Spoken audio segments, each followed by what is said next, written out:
Happening now, a group rallying in support of the US Postal Service. KCTV5's Casey Jones is live from that rally in Olathe.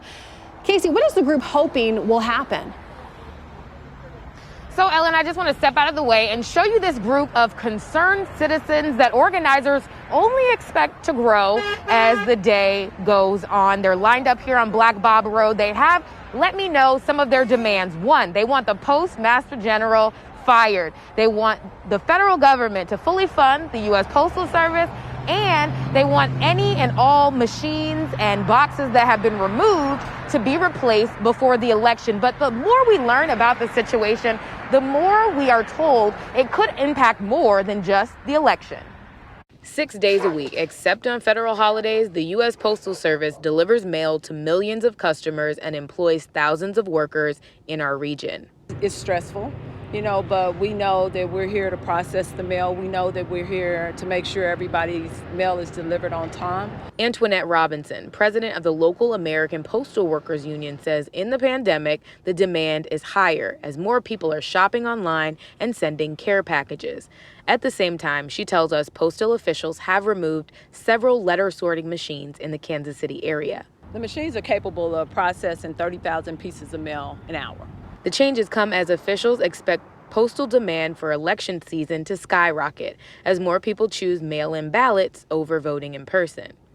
Postmaster General Louis DeJoy put out a statement earlier today saying he would not change post office hours, move mailboxes or processing equipment, close processing facilities, or restrict overtime. And he's saying he wants to cut overtime.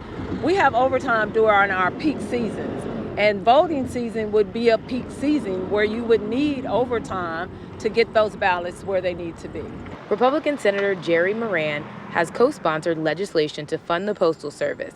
He issued a statement saying, in part, "Serving a rural state like Kansas, I understand well the crippling impact that losing the Postal Service would have on rural communities across the country." Democratic Representative Emanuel Cleaver II says he also supports legislation to fund the Postal Service, but he believes it's also important to limit the postmaster's power.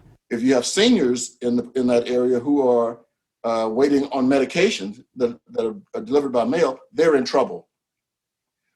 And so you can't put a stress on the post office without hurting some real breathing human beings.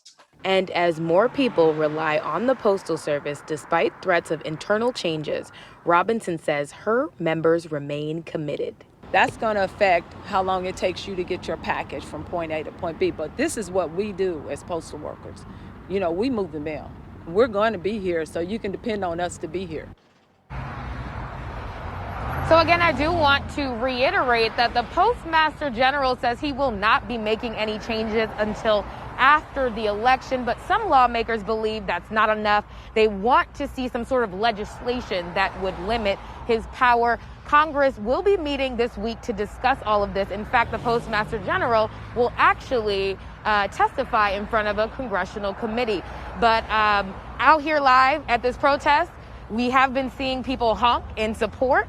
And this group says they will continue to push local lawmakers and officials to meet their demands. Reporting live from Olathe, Casey Jones, KCTV5 News.